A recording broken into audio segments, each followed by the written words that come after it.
arguments about things that are going to happen in the future, such as automation, have been really prominent in the UBI movement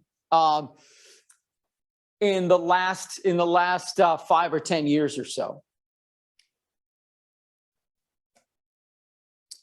I think you're all familiar with the argument that we are automating away jobs at such a rapid pace that soon there will be very little demand for unemployment. There'll be massive unemployment, and then UBI comes essential and perhaps inevitable. And this, although this argument has attracted lots and lots of people into the UBI movement, I'm very leery about it.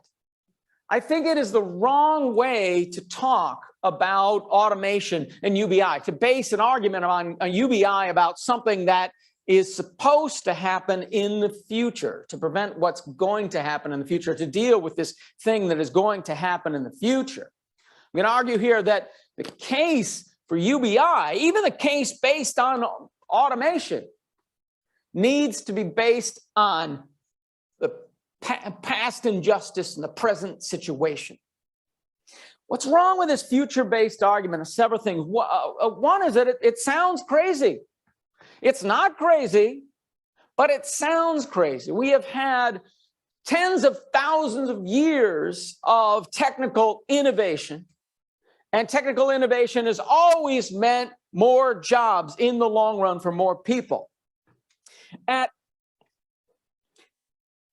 the beginning of the United States Republic in the 1870s, over 90% of the US citizens were farmers or worked on farms or were family members who lived on farms. 90% of the population. Those jobs were automated away. Now, less than 1% of the US population is less than 1% of the US population lives or works on farms. And yet they produce far more food and can even export food. All of those jobs have been automated away, but it did not cause massive unemployment. People moved to other jobs. So it sounds crazy to people to say, well, this next round of automation, that is the one that's going to, that these jobs will be irreplaceable. I don't think this argument is crazy. I think it sounds crazy to a lot of people. It's not crazy, because just because something has always happened doesn't mean that it always will happen. For thousands of years, automation meant more jobs for beasts of burden. There were always, no matter what technical innovation we came up with, there were more jobs for horses, more jobs for oxen, more jobs for camels. Then one day, somebody invented the steam engine, the electric motor, and then the internal combustion engine. And the demand for beasts of burden collapsed in a very short time. I've read that the number of horses in Manhattan peaked in 1910. And by 1920, 10 years later, there was hardly a horse to be found in Manhattan, except for police horses and hansom cabs and a few people who were real holdouts to that horse. So it can happen. Now, some people might argue, well, humans aren't horses. Humans can do so much more than horses can do. What you've done to the horse, you can never do the human, because they've got ingenuity and all this stuff. Well, the thing is, the horse could have made that same argument. They could say, oh yeah, the horse could have said stone tools. Yeah, stone tools were automated away when we got steel and other kinds of tools. But that could never happen to the horse, because the horse is so much more than a stone tool. We don't know what AI can do, and maybe it can do all or most of the things that humans do. Now, of course, automation does not completely replace the horse. There's horse racing, and there's hansom cabs, and but there's very few use of horses really as a beast of burden. That's using a horse as an ornament. We are something for aesthetically pleasing. We haven't automated that away, but the number of horses with jobs in the world is collapsed, and it's not coming back, at least, well, unless there's a real economic collapse. And an argument that people will make, another argument that people, other than just humans being more complex than horses, is that this argument from comparative advantage theory. This is an old economics argument that has its roots in Adam Smith, but it's actually he was unable to talk about comparative advantage. It was David Ricardo, one of Adam Smith's successors, who came up with the idea that you don't have to be better than one nation, doesn't have to be better than the other nations in an absolute sense. It just needs to have something that it does relatively well. An example could be used that say say that some person was not only an excellent manager, but also the world's fastest typist. But if they could manage a big, huge firm, you wouldn't have them also doing typing. Even if somebody was less at typing, they'd want to do the typing to free this excellent manager to manage this firm. And that's comparative advantage. And supposedly this is to say that all factors of production will always be employed. But the problem is that human beings aren't exactly like a raw factor of production, because human beings are actually more like a machine tool. It is that we manufacture human beings by giving them food, shelter, and clothing, and keeping them alive at the expense of these things. It is really the cost of humans is fixed by the cost of keeping us alive. And it is not always true that a human being will have a comparative advantage when you think of, should we spend these resources to humans when we could take these to keep humans working, when we could spend these resources to build more automated robotics, AI things. These resources could be used. Humans don't necessarily have that advantage. It's the resources themselves. We'll be using the land and the minerals and so forth that we use to create humans. We'd be using those things. Those basic resources will have their comparative advantage, but that doesn't mean the machine tool that is human labor will have a comparative advantage. So it could happen, and that's, the horse is a really good example. We used to use lots of land to keep horses alive and to pasture them and feed them, and we no longer find it worthwhile. Where is the horse's comparative advantage? That could happen to human beings. But so it's not crazy. It is something that could happen, but I'm very leery about basing a central argument for UBI on something that could happen. Because look at all the argumentation I had to do just to say that this argument is not crazy. It's for some people, it immediately says, yeah, I see this is happening. I think it's happening soon. This really excites me about changing the labor market to keep people alive when there are no jobs for them. But I took all this argumentation to say it's not crazy, and some people will strike some people as crazy and strike other people as intuitive that this is on the way. And those that it strikes as crazy, it's going to turn them off. But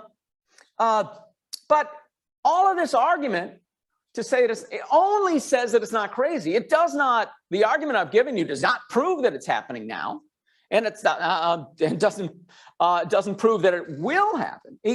So even if it's possible for automation to replace virtually all human labor, it might not happen anytime soon. Even if it's going to happen, yeah, there's a lot of people predicting that it's about to happen, but they could be wrong. They could be off by a century or two, or a millennium, or we don't know.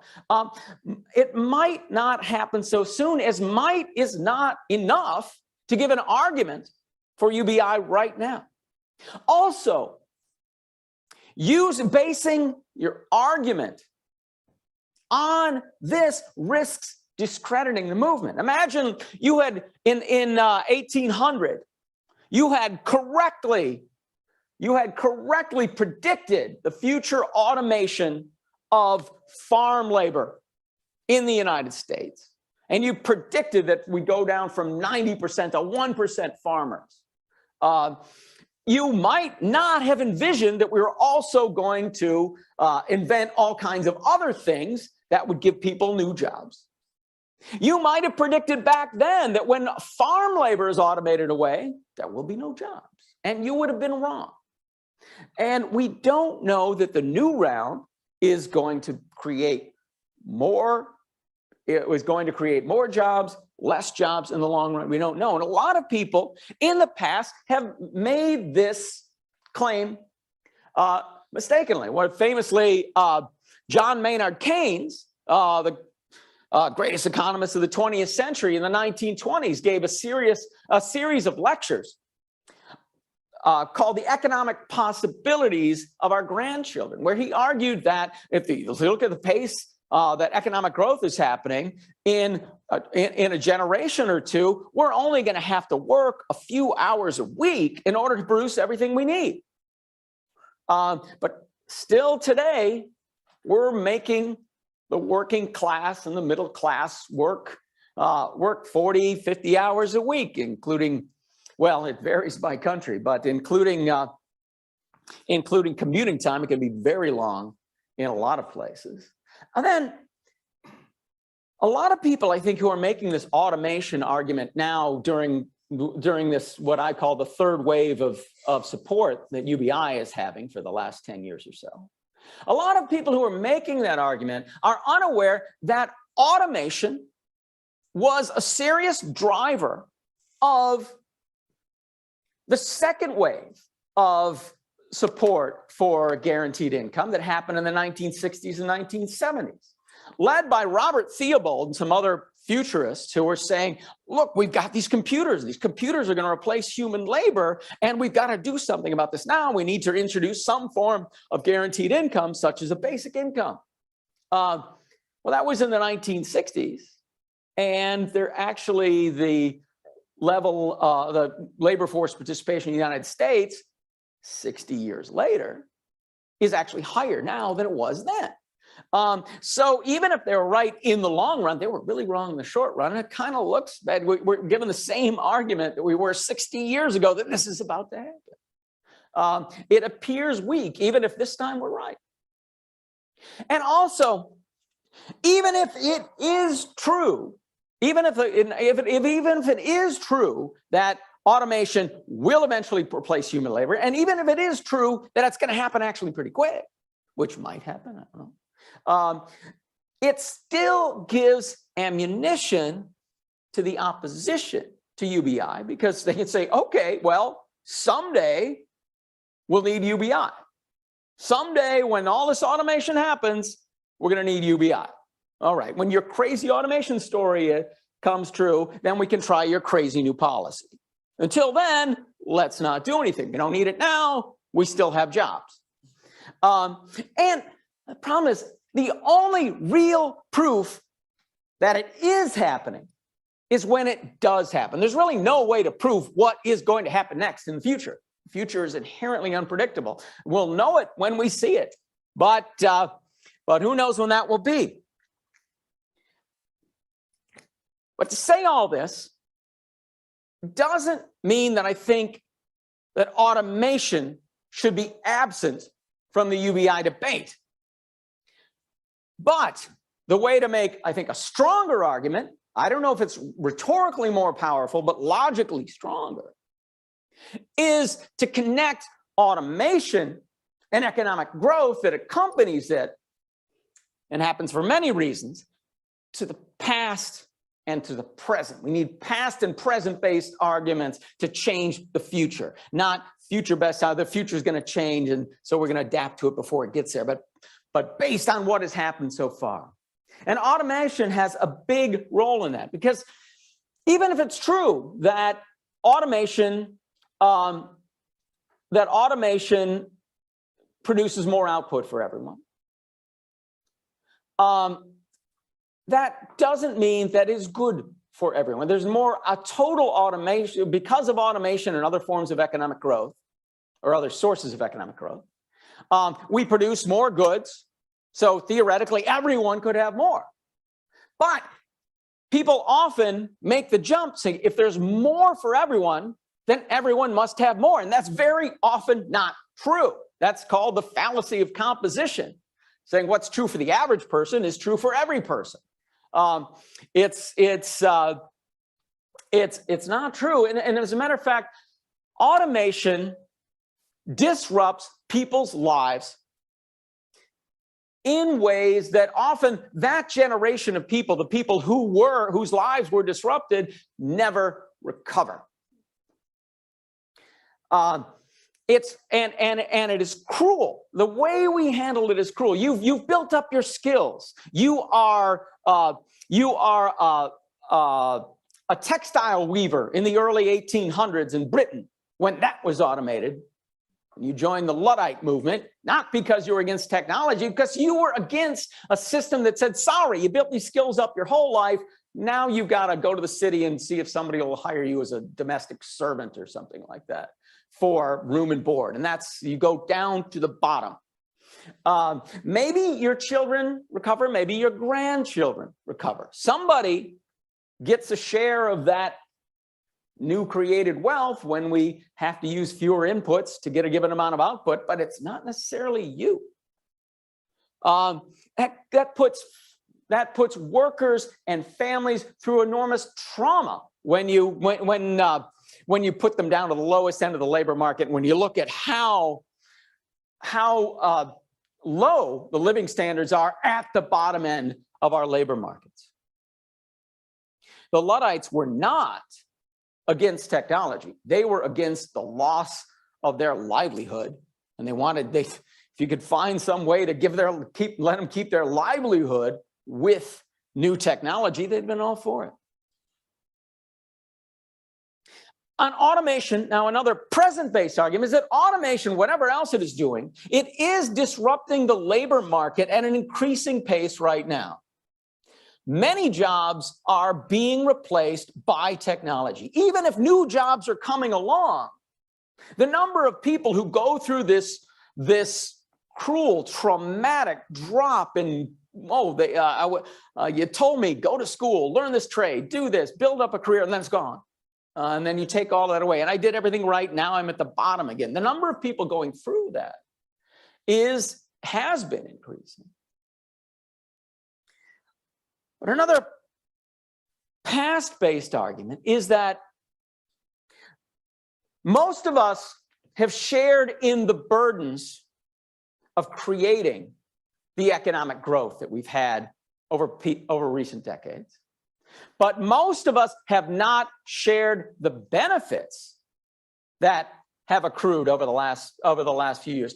U.S. GDP doubled between about 1980 and the present, about 40 years, a doubling of economic output in the United States. Yet, a minimum wage worker in the United States makes less in real terms now than they did in 1955. That's 67 years ago.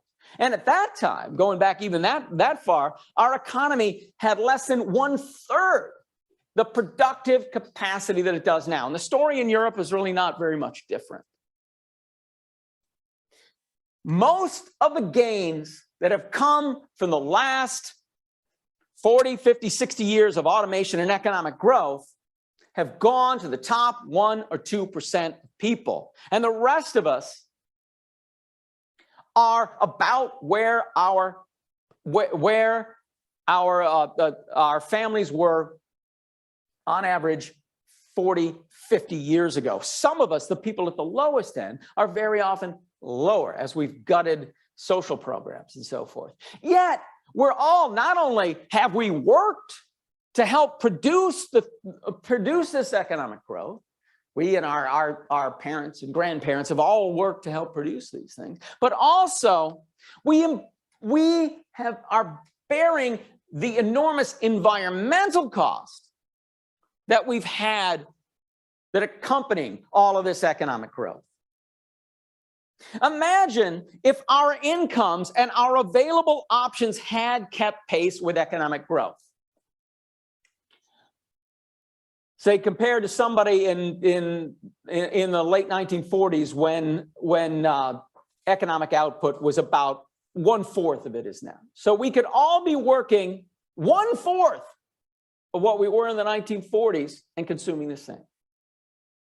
Or we could be working the same and consuming 4 times as much. And if our options had increased, we would be able to choose that. We would be able to work a 10-hour work week and get enough to live at a modest level. Full-time workers in the United States in the late 1940s had houses, they had food, they had transportation that would get them to work, get all of the, and to see their friends and so forth. You can't, not many people can do that on a 10-hour-a-week salary. Where did all those options go? Well, I know a guy who launched his car into space. That's one option we can do with. I don't know him personally, but you know, I'm just telling you what I heard. And a lot of people will just say, well, that's the market. The market does these things. That's just how, you know, and sometimes things change in the market. It is not just the market. It is changes in the rules. We've changed the rules to be very unfavorable to the leverage of low-income people to command a decent share of what we produce and the economic growth that we've all helped create. The leverage of workers is really low. That needs to be redressed. So I've given 3 automation-based arguments for UBI. None of them is about what might happen in the future. All of them are about what's happening now in the present or what has happened in the past. I believe it's essential to recognize that UBI is not something we might need someday.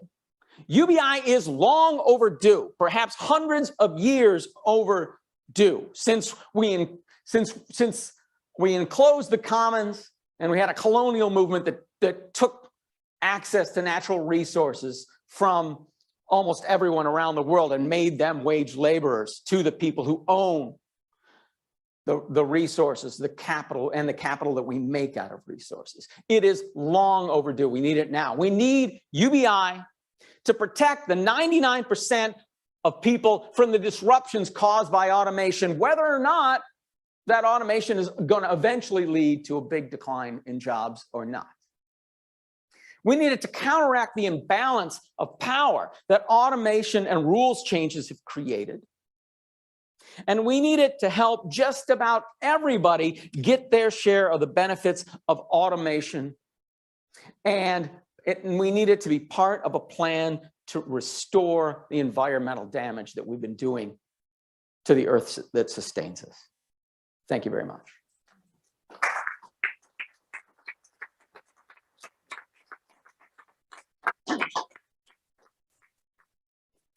Thanks a lot, Karl. And now I would like to hand the floor, actually, do we have something like that?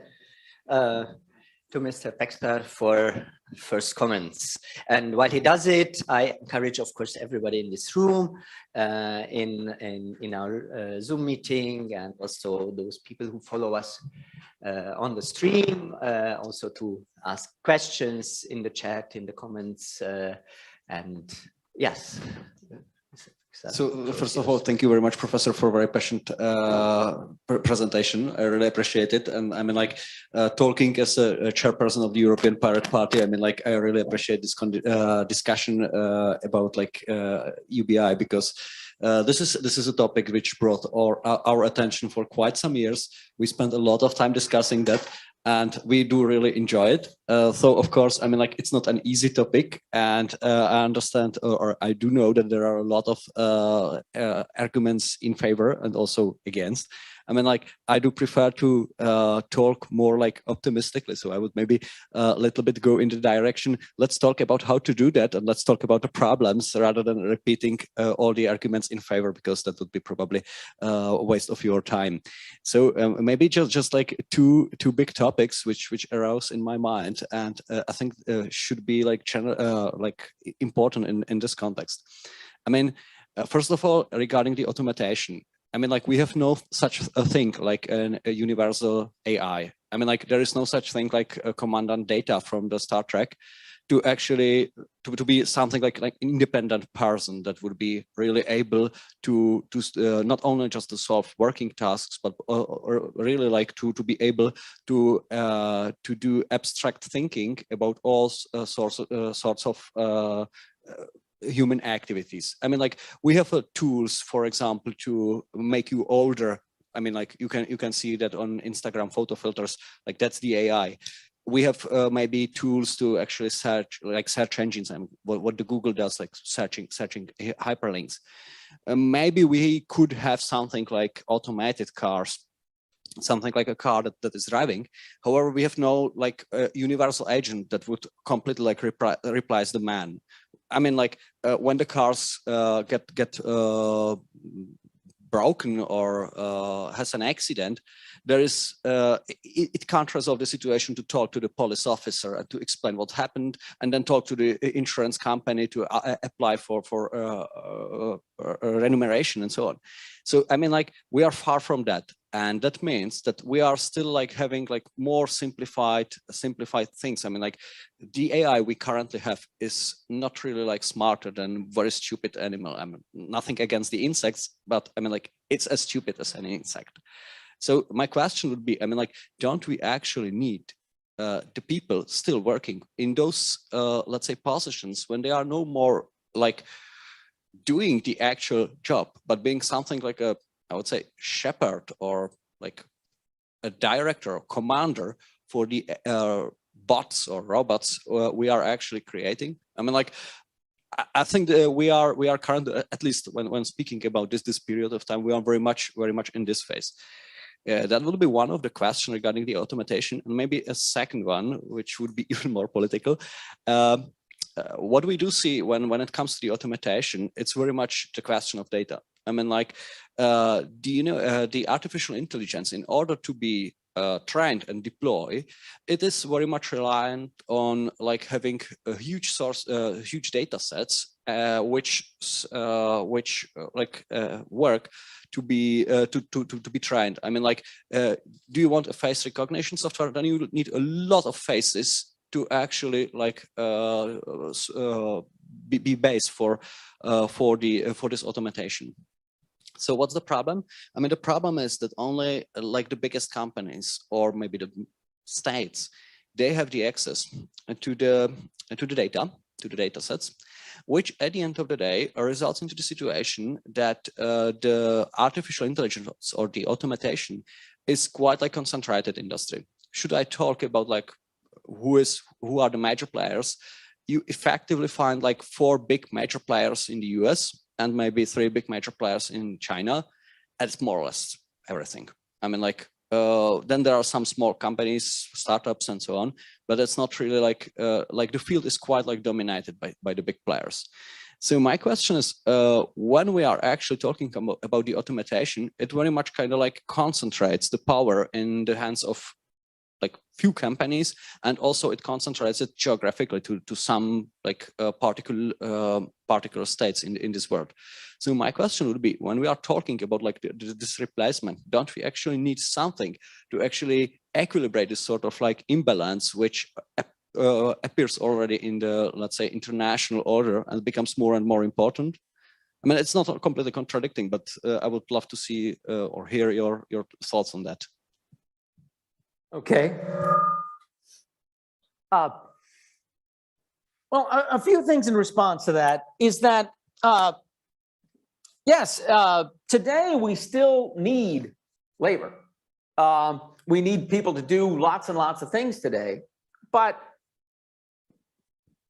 when you think of how many jobs out there really need to be done. I mean, beyond David Graeber's idea of bullshit jobs, jobs that are counterproductive or useless, there are a bunch of other jobs that are really optional. When you think about if we all had a work responsibility that was just to do the things that really needed to be done, the healthcare, the childcare, the food, essential services, some forms of transportation. If you look at the things that really need to be done, a tiny amount of our economic productivity is devoted to that. And we don't have any statistics on it. We have no statistics on what are necessities and what are luxuries and other things like that. And so we need some labor, but we don't necessarily need all the labor we have. And that's something that Keynes recognized when he was talking about this 100 years ago. He didn't say all the jobs are going to be replaced. He talked about opportunities. We as a society have an opportunity to all work a lot less and still get our needs met. But very few of us, except some of the people with very specialized skills, very specialized and in-demand skills, or people who are independently wealthy, very few of us actually have the opportunity to say, yeah, I only want to work this amount. I only want to work the 5 to 10 hours a week that it would really take, or 2 to 3 months a year that it would actually take to produce the necessities. We close off that option. And one of the ways that we've used to close off that option is by conceding no power to the least advantaged individuals among us. And that's really most of the 99%. Some of us might be doing really well, but if we don't keep working, we don't keep that full-time job that we have. We don't keep that job. Eventually, we're going to lose our house. We're going to lose everything we have and go down. We work at these jobs because we have to. And that reduces our leverage, our ability to command a share in the automation that we're all helping to create every time we work. And our inability, it also helps make it impossible for us to demand compensation for the environmental damage that has burdened us. And we actually have to keep demanding more jobs, more work, more labor, more using up of our resources just to keep ourselves alive, because we have been put in this position. And this position was artificially created. And the historical documentation of that is enormous. Was it artificially created to put most of us in that position where we had to be wage laborers? And I have written a book on this, The Prehistory of Private Property. So you can see that from my sources. And these opportunities, I think that given the way we've organized our labor market, these opportunities that really are available to us as a society, which are not, but since we've denied them to the vast majority of people, the possibility to choose working very little and still having our needs met. We have created a situation where I think, you know how they say drowning doesn't look like drowning? It doesn't look like you think it will. Well, I think automation doesn't look like automation. It doesn't look like what you think automation will look like. Keynes 100 years ago thought he'd seen the hours that the typical laborer worked in wage labor over the last several decades before he was writing. He saw that decreasing. He just thought that would keep it decreasing. He didn't see the change in our system that would stop that. And then in Robert Theobald in the 1960s said, well, it's actually going to be increasing unemployment. And people are still saying that 60 years later. We haven't seen either one of those things. But what we have seen is increased inequality and increased precarity.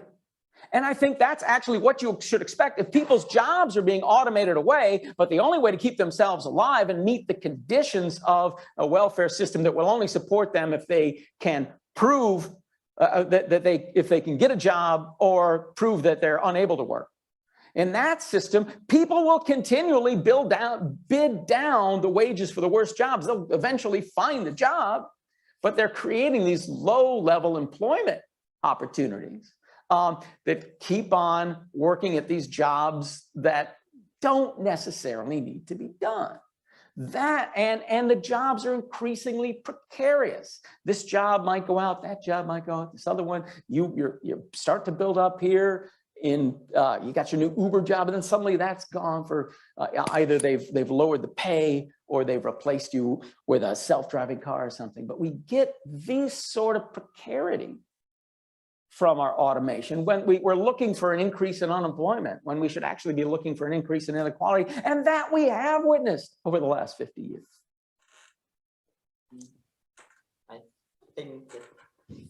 I think that connects very well to what we've been discussing here actually yesterday. That many people go to work, are unhappy with their jobs, so that they can earn money to compensate their unhappiness with consuming things they don't really need. Generally, we have no questions yet online. I don't see any hands here. Raise your hands if you have questions. I would have just a very short one for now. Yes, thank you. Connected to what you were just explaining. So you said some times that talked about jobs that society needs, and talked about also what people's relation to their jobs is. I guess probably not in this room, but for many people that might be a contradiction, and that's what often leads to this argument. Oh yeah, but if people basic income, nobody would collect the garbage or whatever. So often this is portrayed as a contradiction, but I think, you touched this a little bit, but I guess it doesn't go, is it not clear to say that this is not what society needs?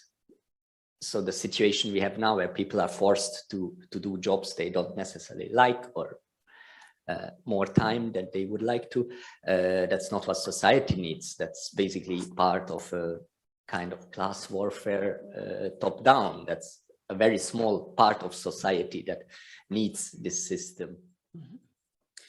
Well, the idea that this idea that we can't have basic incomes and no one would pick up the garbage. Think about what that means. What a horrible thing someone is saying when they say that. What I don't pick up garbage. Most of the people who say that don't pick up garbage, or they aren't janitors in meat packing plants or do all the other really low paid, low status, poor working conditions jobs in the world. You're saying that what we need is a class of people who have no other option but to do what we tell them. That's how we get these jobs done. That's what we need to do to get these jobs done. And it's right for us to do that. It seems like there are two other options. If they're this horribly unpleasant jobs that that no one will do unless they're forced, maybe we ought to be sharing those jobs out rather than picking out one class of people who, because they weren't born to somebody with lots of advantages, they have to spend their lives doing the crap for us because we give them no other choice. They can't get access to the resources of the world that would keep them alive unless they do this for us.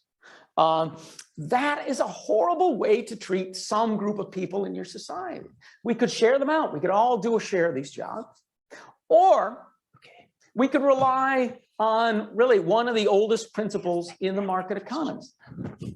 Everyone has their price. If you want somebody to pick up the garbage and do the janitorial work in a meatpacking plant, which is considered one of the worst jobs in the United States, then pay them enough that they will want to do it. If you really need it done, if it's something that really needs to be done, you will pay enough to make somebody want to do it, or maybe you don't really need it. Yeah, if you paid people 150,000 euros a year, yeah, they'll pick up the garbage. If you don't want to pay, and maybe they'll do it for half that, I don't know what it takes, but if you won't pay that, then you probably really don't need it done.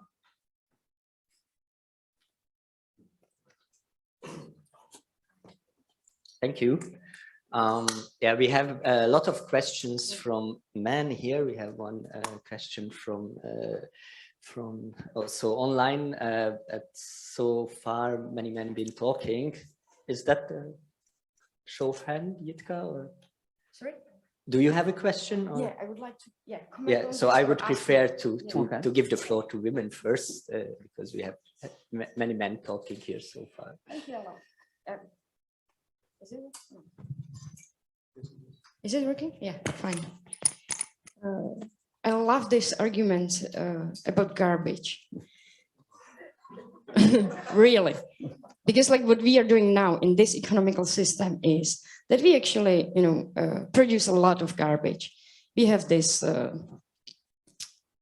things overproduced we don't need in the quantity, and lots of new things are just, turned into the garbage very quickly. And yeah, we are not actually treating things economically, even when it's called economy. And so there's lots of garbage. Then we don't, then treat the garbage ethically, morally, correctly, because, also the garbage is actually commodified. It's, good job, like good money to use the garbage as the commodity. And so if we think about like the change of the economical system by UBI, then we have lots of changes, actually, not only chances, like how to treat garbage. I would like, Karl, if you could maybe like think loudly about like what could happen actually with the garbage policy as well. I mean, now it's really a lousy job, to work with the garbage because the conditions are terrible. But also, like, I believe, like, when we make technologies to work for the better good, for like actually, do the social good, because we can have the consensus, then we can negotiate about what's good for the society where everyone can participate because they are they have their issues satisfied by UBI, then we can all talk about like what is good for us. So if you think this way, like how actually like, disposing of garbage could look like, or also how the garbage itself could look like, using like the technologies to work it out. How actually, like, would that necessarily be a lousy job anymore? No, I have a mic. Yeah, that's a really good point, because when I was looking at the guy, I was just kind of assuming the amount of garbage is fixed, but actually the amount of garbage is not fixed, and we have a bunch of really horrible policies that create so much garbage that we don't really have to create. We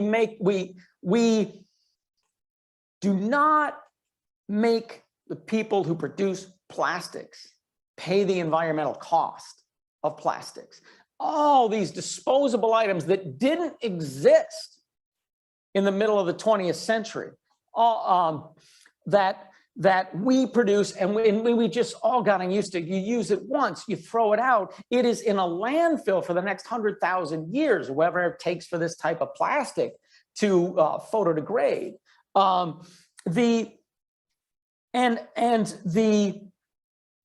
producers of all this packaging and many other things like it pay only the cost of producing it. They pay nothing for the environmental cost, not to mention the human cost for the garbage people to come and pick it up, and the other people to bury it. All of those things, they don't pay at all. So we're really overproducing garbage. So one solution, we need to make garbage more expensive by taxing the crap that becomes garbage, and also by paying our garbage collectors a decent wage. And really, the payment of the garbage collectors is a small portion of that to getting the garbage down. I think that's a really good point. A lot of the stuff we do is just really wasteful because we let companies, and indirectly the consumers that consume from those companies, but we let them produce things in horribly wasteful ways and don't make them pay for the cost that imposes on the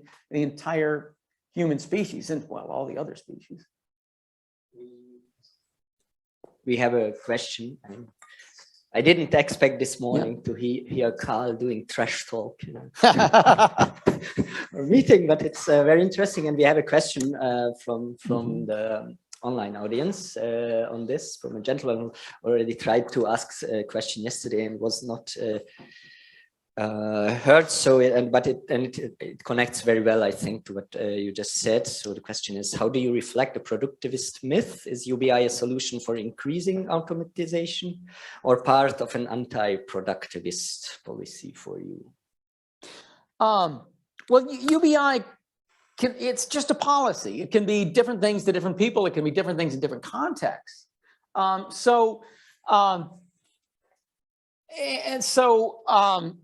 I don't think it's inherently tied to anything like that. But I also think we have to realize that we are killing the environment that sustains us. We've already something like what over 90% of the mammal species are gone. Well, 90% of the mammals, actually, it's often across species. So the actual decline in numbers of each species is much greater than the loss of species. And the loss of habitat, because we're plowing that up, the acidification of the oceans, the plastics in our environment that animals are eating and then starving to death because they can't fit anything else in their stomachs. All of these things, actually, a lot of these things make global climate change, as horrible as it is, look relatively small. Not to mention nuclear power, which, if it works perfectly, is the cleanest energy there is. But if it doesn't work perfectly, it could end all life on this planet. You know, I don't know, Murphy's Law, maybe it's true, maybe, you know.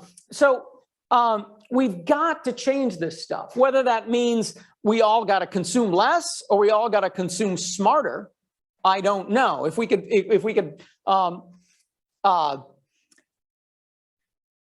going to a more environmentally friendly economic system doesn't mean that all of the drinks that we get in plastic containers will go away, but we'll have them in better containers.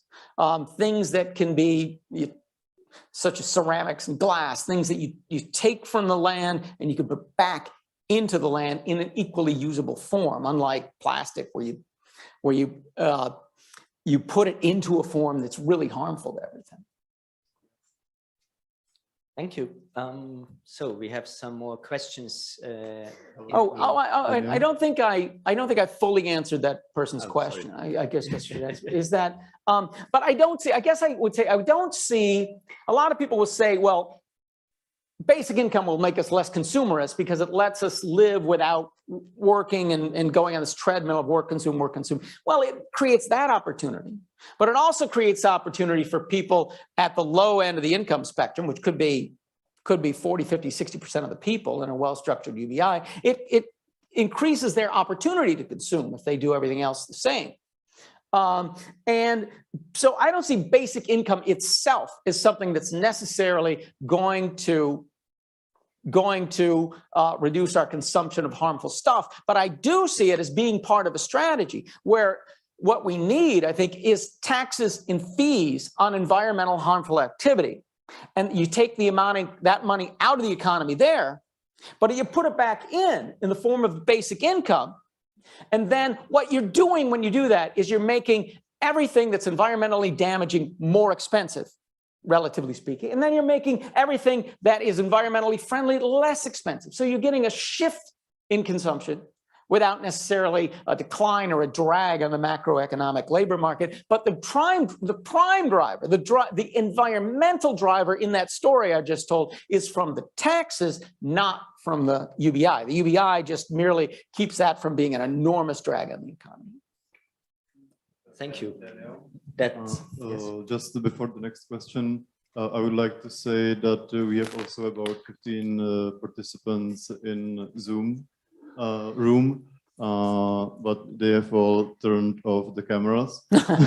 But maybe online, if you can hear me, it would be nice if you turn the cameras on so we could see you too. Thank you. Hi, everybody. Yes, thank you. Yeah, I think this idea you voiced, Karl, is quite popular with few of us. We have some more questions in the room here. So Branko and then Marek, and then Andra. Turn it on. Hello? Yep. It's better. Yeah. I have this Karl says we have to do less and or smarter. No, we have to spend less and smarter. But the question is for the man of VIP from the pirates. In Slovenia, the pirates were very active. Speaking the micro. Branko, you have to hold the micro to close. Yes. Yeah. It's better. Like this. In Slovenia, the pirates were very active in supporting UBI, unconditional basic income. So now I have a question. Is there any possibility that the European Parliament should, in the next legislation, regularly discuss UBI? What do you think? Well, what you should know about the European Union, and now I'm going to talk about the budgets. When there is a normal like member states of the European Union, like Czech Republic, for example, or Germany, usually the amount of money that is tax from the economy and uses for like its expenses is somewhere between 35% and let's say 45% of GDP. That's kind of like the, let's say, normal ratio what is common in the contemporary Europe. When it comes to the European Union, it actually, or through the budget of the European Union, only about 1.4% of its GDP is going through. So just understand the budgets of or the public budgets we have in Europe is in the way that there are huge budgets or of the member states, while very thin layer on top of that, which is the European Union budget. And I mean, like when we are talking about UBI, we are of course like talking about like the expenses that will arise in the public budgets, and obviously this would have to, at least under current circumstances, it would have to appear on the, let's say, national budgets. I mean, of course, when talking about unconditional basic income, always the question arises, if should one of the member states kind of like introduce that, maybe the people will consider that to be sort of like a paradise and will start moving over there, overburdening that particular country. So maybe what is probably needed to be done is, of course, I mean, like introduction of the UBI on the European scale, which means like all the member states should do it more or less like synchronously to avoid this effect. But of course, I mean, under current circumstances, it would have to be introduced like from the, let's say, national budgets. I mean, the discussion would probably end up in something a little bit similar, like we are now discussing in the context of the European minimum wage. It is not going to be set one single value for European minimum wage in all Europe, which would apply for both Bulgaria and Luxembourg. But we are rather going into sort of like a process that should in each of the member states establish a decent minimum wage independently. But I mean, like we are talking that on the level of the European Parliament. This is my question. Of course, the states, the member states have to decide for themselves, but is there any possibility that the European Union will support these states which will decide? Well, Switzerland is not in the part of the it's not the part of the European Union, but it's near, and they had in 2013 they had the referendum about UBI. It's failed. They planned another Anno Schmidt, I think, is the man, and so on. But UBI is a political decision. This has nothing to do with money. This is the decision how we want to live, to create our personal living, surviving. And so money is just a tool to enable this. And this was the question. Is there any discussions in the European Parliament about possibilities that some state, Czechia, Finland, Estonia, Slovenia, so on, my opinion is smaller countries. It's difficult to implement the first time in Germany. It's too much.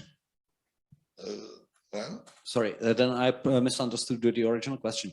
Well, practically speaking, the European Parliament is kind of like structured. There are like forces, I would say, from the far left to the far right and all in between, everything represented. I mean, when talking about this particular thing, I mean, you could probably consider there are not many people trying to initiate it, because obviously under current circumstances there is no majority to actually have really like move forward in that direction. I mean, should I be try to kind of like assess it?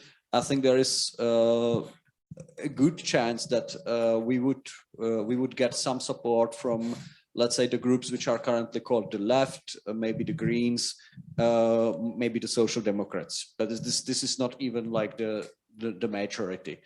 Of course, there are theoretical discussions ongoing within each of the, let's say, political parties. But obviously, I mean, like, it's not going to happen by with the current, let's say, ideological setting, which applies at least till 2024, when there will be another European election. What would be interesting, and what was actually an interesting discussion at the beginning of the COVID pandemic, or there was actually a clear like understanding that there is a major like damage to the European economy, and under such circumstances, a lot of people actually understood that we really need to stimulate the demand by means of like providing, so to say, helicopter money. So that was probably one of the particular like points of time when it technically was possible to start a discussion and move a bit forward. The problem is that usually, I mean, like European Parliament is a bit special in the sense that it has no like power to initiate legislation. I mean, like this is different from most of the national parliaments, which can do so. And in the on the European level, should some legislation be initiated, it has to be done by the European Commission, which basically like acts as the European government. And I mean, like when talking about it, I mean, like the people who are like driving the European Commission, and now I'm talking about like German conservatives who actually have the Commission president, but also other influential figures. They are not really like big fans of the UBI, to be honest. So like just to summarize that, maybe we had this particular point of time when it was possible to discuss something like that, but we probably missed that. I don't think it's the last point of the time when we come to this discussion, because well, hopefully COVID was rather an exception than a rule, but at least like from the last decade, I have the feeling that we are going from one crisis to another crisis. So I would be surprised shouldn't we have in the next 5 years another crisis, which would again like trigger this discussion. Yeah. Well, sorry, our job is to kind of like resolve the crisis, not to create crisis. The crisis they are ongoing. It's not part of the plan. Thank you. I think the picture altogether is probably not that bleak, especially when we come back what Karl suggested before, this idea of taxing environmental pollution and then redistributing it. I mean, that is actually something that is just discussed with the ETS, the carbon credit reform right now on European level. So this is actually something that could happen on European level, or that is happening actually in some member states. In Germany, it's, for example, being discussed, this kind of carbon or energy tax that then is paid out as dividend to everybody. If I may add, of course, we are having a discussion to actually provide sort of like own resources for the European Union, introduce taxes. I mean, like you have probably heard about the plastic tax and so on. The problem we currently have in the institutional setting of the European Union, which is basically like blocking this whole discussion, is the unanimity in the Council. I mean, like most likely people have heard, I just need to repeat it. Because usually the European Union decides by co-decision of the European Parliament and the Council of the Member States, or actually it applies to most of the decision. The European Parliament, it votes on the proposals, and you need a majority for a vote to be approved. In the Council, usually for most of the topics, there is a vote. However, there are two big exceptions. One of them is the foreign policy, and the other one are the taxes. For those two, actually, whatever is decided, it has to be approved by all the member states in the European Union unanimously. So each of the member states can easily kind of like block the decision by saying, no, we are not going with.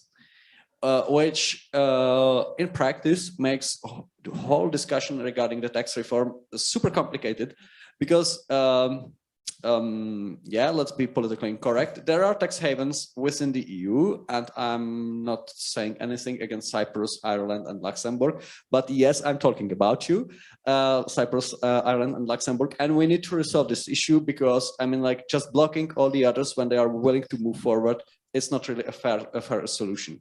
So we need to move on this unanimity issue, because otherwise any tax reform or any like economic reform of the EU is super complicated and we are not moving forward. And that's why we are also hindered in this discussion about like how to tax the environmental damage.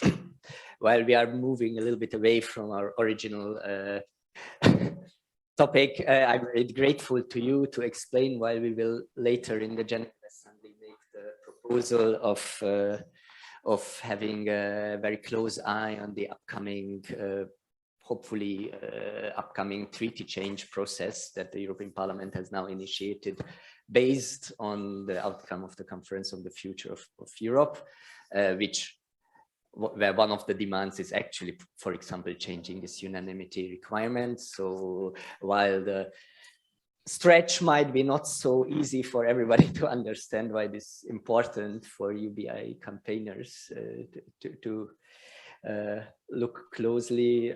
Yeah, I'm very grateful for making this point. Sorry, we are a little bit running out of the time that we have planned for this discussion, and there were still some questions. So I would go for a final round of questions, and then yeah, giving Karl the opportunity to answer them. So Marek was still. Thank you for your illuminating talk, Karl. I appreciate it. I have a question on automation in relation to financing basic income in the absolute terms. Why to think about that in the absolute terms? I think that automation can be one of resources of financing basic income, but not the financial resource of financing basic income. If you look at that from the democratic point of view, various countries decided to do various things. You mentioned in one of your answers to questions that there are various contexts. So in some countries, they can decide that they can work less, and in other countries, they will work more, and they will use automation and taxing robots in different ways. So, for example, even if we are pretty developed in Western countries, in the US, there is nothing like universal public healthcare, for example, if you compare it with the European Union countries, right? So even now there are differences, and in the future, I think it could be similar how to use automation concerning financing basic income. So I would say it's one of possible resources. Second, because your lecture was about arguments, so I would ask you about historical arguments. Of course, it's very important to analyze historical trajectories, how it developed from there to here and how it can go to the future. But many times people said, oh, I mean, in the past, they said there was no democracy in the past, so we can't introduce democracy. It never happened in the past. So, and when we say, for example, we can't use automation too much because previous technologies in the history were never used for reduction of work too much, etc. That can be also misused against the introduction of basic income. People can say, oh, there was nothing like basic income at the national level at the European Union countries, so it will never be introduced in the future. So I would be cautious how to use these historical arguments. And as I say, it's important to see historical trajectories, and we could see how it can develop in the future. And the experts who analyze future, they always look at various scenarios, not just one way, but several scenarios of the future. And we can think in the same way how to use automation in several scenarios and to expect that various countries can use it in different ways. But still, I appreciate it. Thank you very much. Karl, before you answer, maybe let's collect. Is it okay? The remaining questions. Okay, I better take notes then. Sorry. Go on. I have two questions, one for Mr. Widerquist and one for Mr. Peksa, of course. You were talking about discrediting the movement by the future-based arguments. So my question would be, do you also think about discrediting the movement because it's actually a civic movement in the context that civic movements should claim the rights of someone. It should demand something that is someone's right, not just putting it as an inevitability of the future and wait. Is it the point of your argument? And the one for Mr. Peksa, you mentioned the accumulation of power and data in few companies. Do you see on European level, do you see there the reflection on it? And what will be the chances of public policies, for example, of institutions such as European Commission and Union, to compete with the sheer power of capital and data they hold? Is the public policy strong enough in this? Thank you. Okay.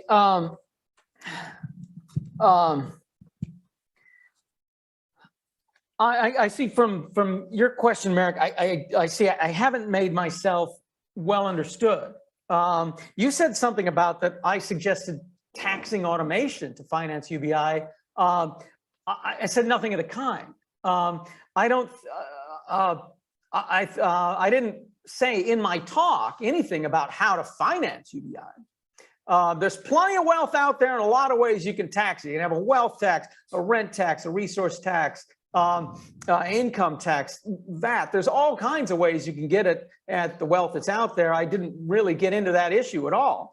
Now, when I answered a question, there was I answered something about a pollution tax finance UBI. That was just simply to illustrate that it's not the UBI that is necessarily discouraging wasteful resource consumption. It is the taxes. The UBI is merely to counteract some of the side effects of those taxes.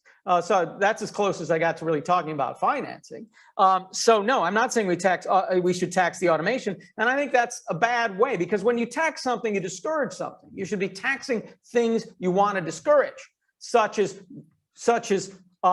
using up, or simply using up resources, or taking resources off the market for speculative reasons. Those kind of things you definitely want to tax.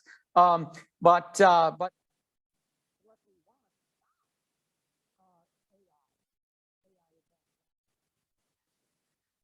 AI advancement. The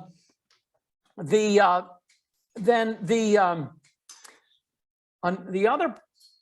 I was only halfway taking notes by the time I got around, so I'm not recalling. What was the last part of your question? One of the points of this, again, I've had a hard time making myself understood. One of my points that I made in the argument is just because it has always happened that way doesn't mean that it always will happen that way. What I talked about when I was talking about discrediting the movement was this is a movement based on a prediction of what's going to happen in the future. And if that prediction doesn't come true, you discredit yourself. Various religions have talked their way around that. Oh, the end of the world for the Seventh-day Adventists was supposed to be in 1850 or something, and they keep updating it. But I don't think that's going to work so well for us. So I don't want, what I'm saying is, don't base it on a future prediction of something you think is about to happen. I'm talking about things that are happening here and now, and that lead me to the conclusion basic income is long overdue. I didn't understand your question about civic engagement. I was trying to point out that. Sorry. I was trying to ask you if by discrediting, you can also mean that once it's a civic movement, it's here to claim someone's right. Like UBI is actually a civic movement. So we shouldn't tackle the topic as an inevitability, which has to come in the future, and just wait, because the means or the DNA of civic movement is just to claim something that is missing, and it's the right of someone. Yes. So the approach is important. Like, yes. Why have even civic movement if you just say this has to come and we will wait here, which I thought was something you criticized. So yeah. Oh, so you're agreeing with me? Yeah. Okay. Yeah, I agree. Thanks. I agree with your agreement of me. Yes. Okay. And there was, I think, you had a question to no, Jitka, sorry, we are absolutely out of time. No, really, we have to wrap up. I think there was a question to you, if you want to answer. Yes, I will try to be brief, but it's a bit complicated. Yes. There is of course a way how to approach the problem of concentration of data.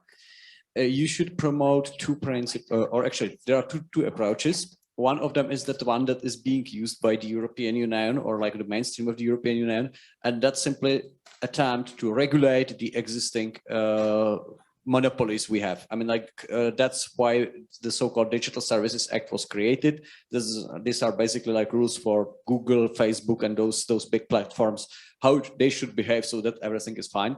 And it's just like trying to mitigate the damage. What should happen from my point of view, and what is not definitely not enough promoted, are the ideas of open data and decentralization. Basically, the open data is the shift from like a company owns the data to and keeps it for itself, to, let's say, the data are public, shared by everybody, and everybody can use it. I mean, like, you can understand the difference. Like, well, we could have each of us a clock on our hand, or there could be clock somewhere on the wall, and everybody would see it. I mean, like, that's the difference. And of course, like, the second solution is probably better, because then you did not need to buy the watch. Then also, like, the decentralization. I mean, like, I think I would promote a little bit the Mastodon. Of course, we can all be, like, disappointed about the fact that all the data of Facebook are being stored somewhere in the servers of Mark Zuckerberg. Of course, it's disappointing. But there could be a different business model, because there is a social network which basically works that way, that you can set up your own server and become small Mark Zuckerberg, but just for some of your, let's say, customers or users. And you are not separate from all the others. You are connected with the other nodes in a similar way like the emails are. So there is a network of, let's say, small Facebooks which are interconnected to each other and working together, like showing the posts from the other nodes and so on.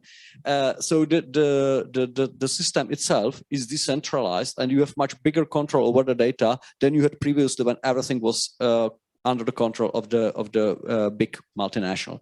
And of course, what we should do is try to shift from the centralized models to the decentralized model and try to enforce it by the specific, like, data laws, which is so far being definitely promoted by us, but there is quite few understanding, especially among, let's say, the big groups or some major, like, industrial connected players, like, for example, the French ruling party. They are very much strong on, like, let's centralize everything. So there is, let's say, a struggle between those two approaches. Thank you very much. I really hate to kill the discussion here. We have a very ambitious plan scheduled for today, and we are already 25 minutes behind this plan. But yes, thank you, Karl Widerquist. Thank you, Mikuláš Peksa, for this very interesting thoughts, insights. And thank you, everybody, for joining the discussion. And yeah, we have to now move on to our next agenda point, which is actually the General Assembly of Unconditional Basic Income Europe. So, but before we do that, yes. Thanks a lot.